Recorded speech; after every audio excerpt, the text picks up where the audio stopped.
After the pact matrimonial, there are 9 possible events. All post-matrimonial stories belong to one or other of these 9 classes, indicated by these possibilities. The characters, the accessories may vary indefinitely, but the tale is always to be classified under one of these heads. For each party to the marriage says one of these 3 things.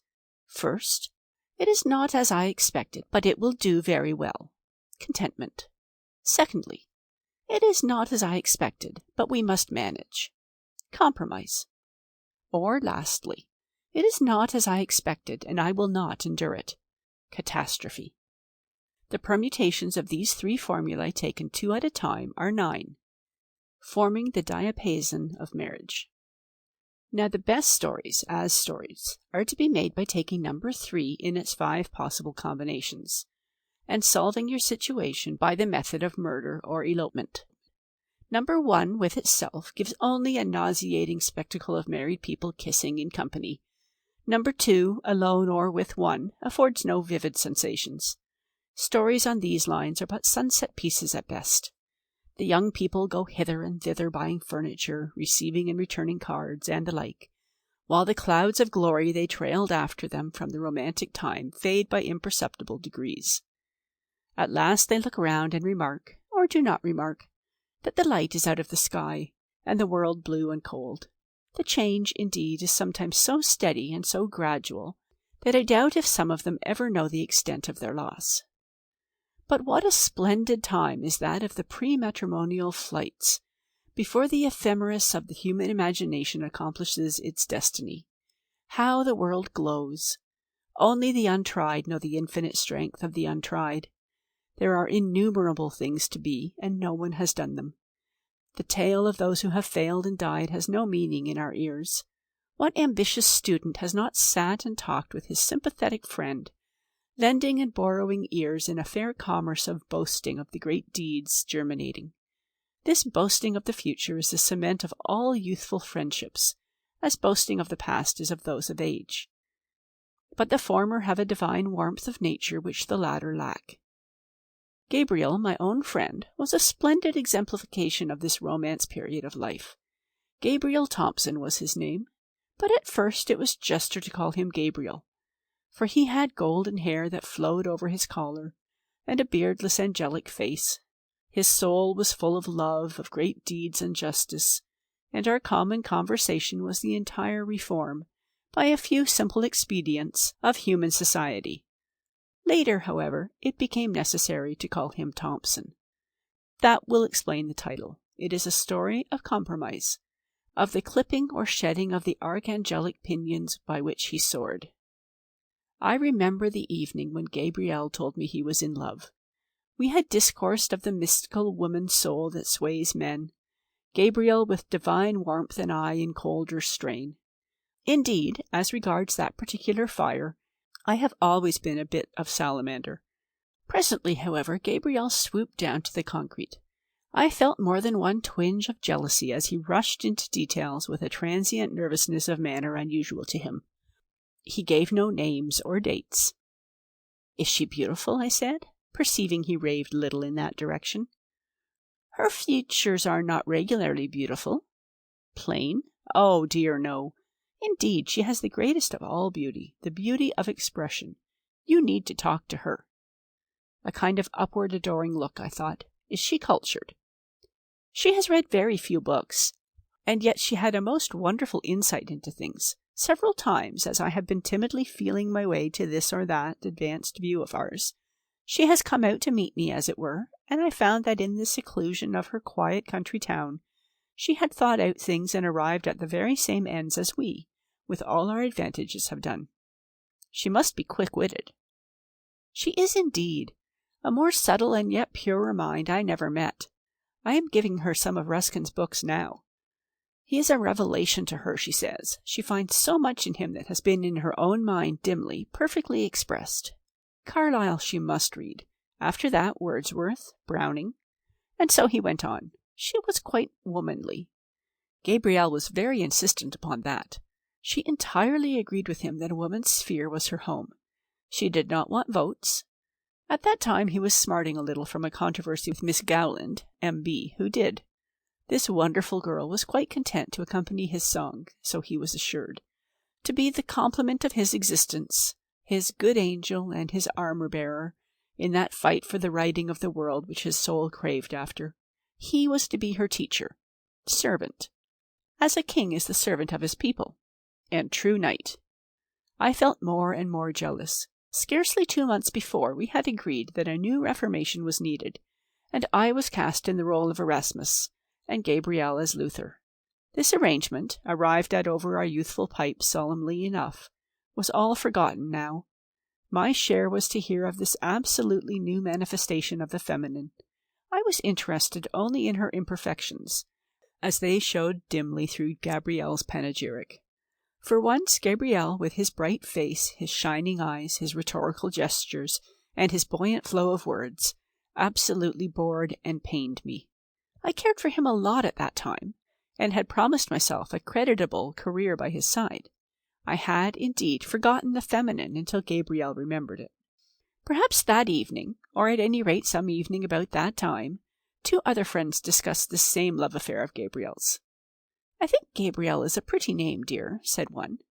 "Now, dearest," said the other, holding up one dainty finger with an air of great solemnity, "I want you to tell me just exactly what you think of him. He has a lovely profile. You must make him grow a mustache. And cut his hair, you want to say, and dare not. Minnie, you have no moral courage. Yes, he does look a little effeminate now, but he is awfully clever. He writes, you know, and he sends me such dreadfully difficult books to read. I am getting quite learned. It must be jolly to have a really clever husband, one that is well known and has people running after his autograph and all that. You will be cutting poor me, sunk to the besotted condition of a wine merchant's wife, dead. You shall always come to see me, dear, on my domestic days. But really, Minnie, I'm going to be dreadfully happy. You know Gabriel is going to do all kinds of scientific researches, and I shall help him copy his things out, and put his experiments out for him and all that.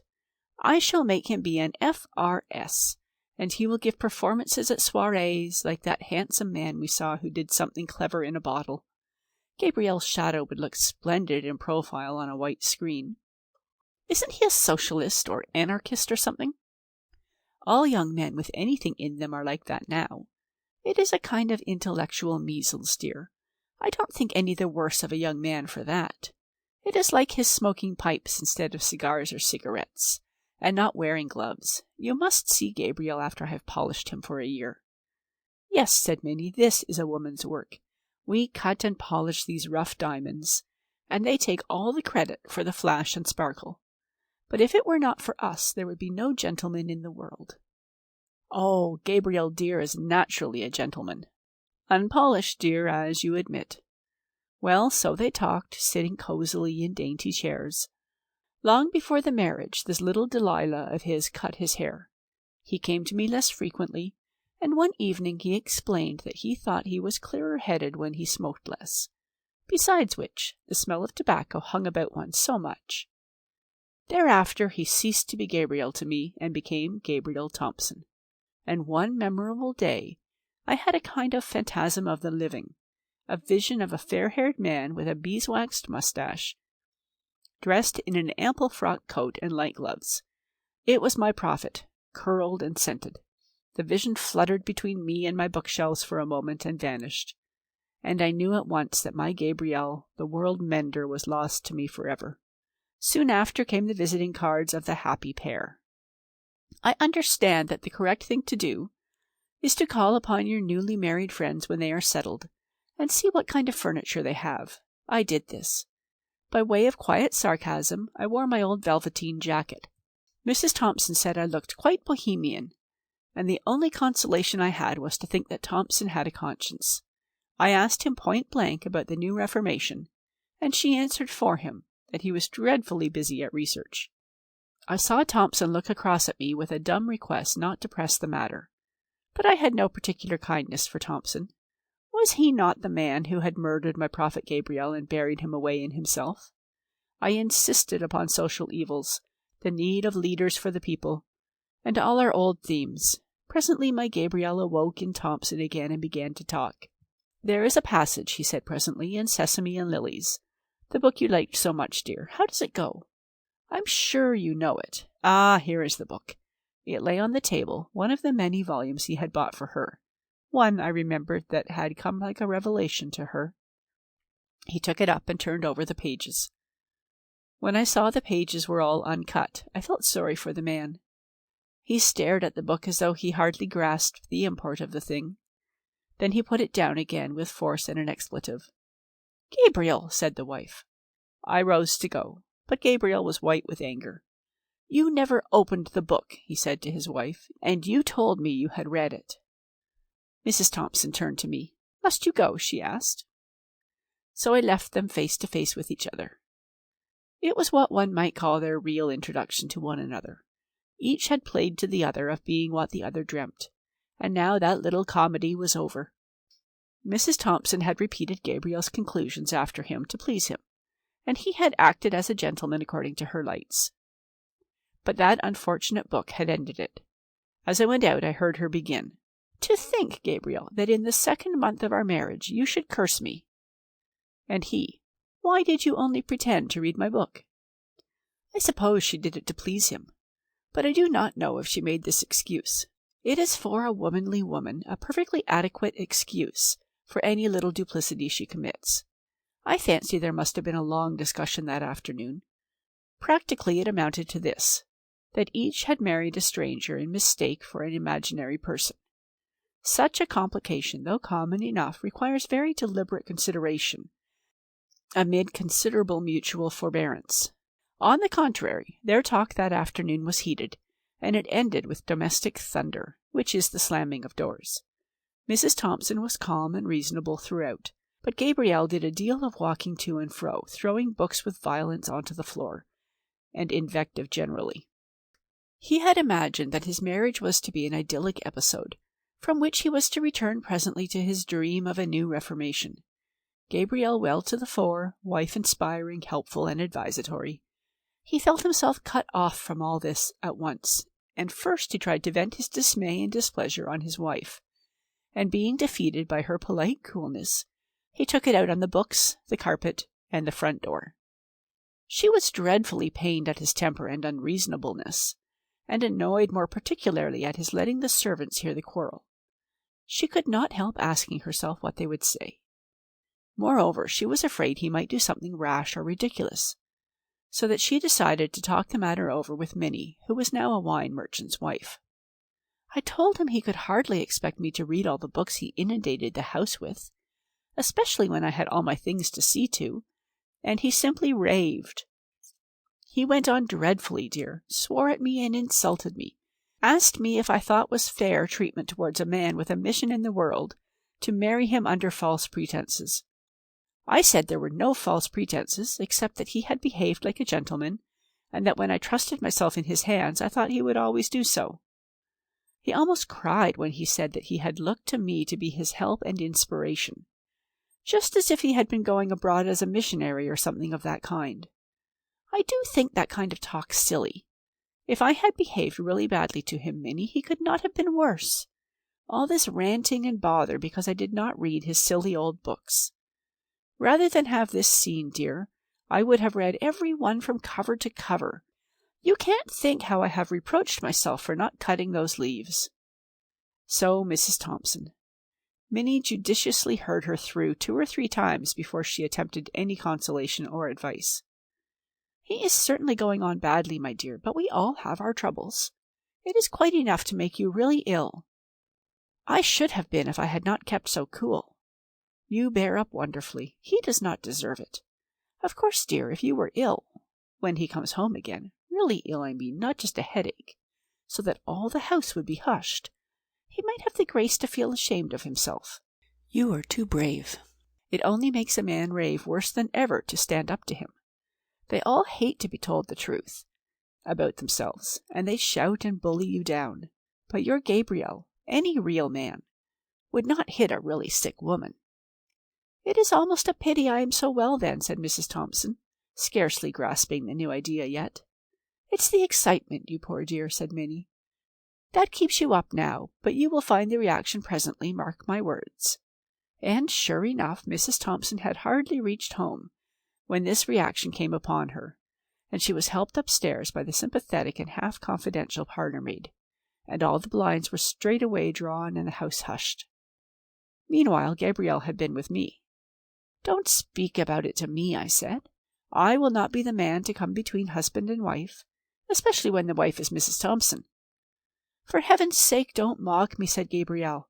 "I have been cruelly deceived. Here I am at 25 with all my card castles in a heap. It is not only that about Sesame and Lilies. I have been finding her out since the marriage. That book with you there was the last straw. She is no helpmeet for me. Her ideas are shallow and vain. Her ways are always crooked. She is just a commonplace woman of the world. What can a man do for others? What can he do for himself with a woman like that?" So he raved. I did not join him, but I must own my silence was sympathetic.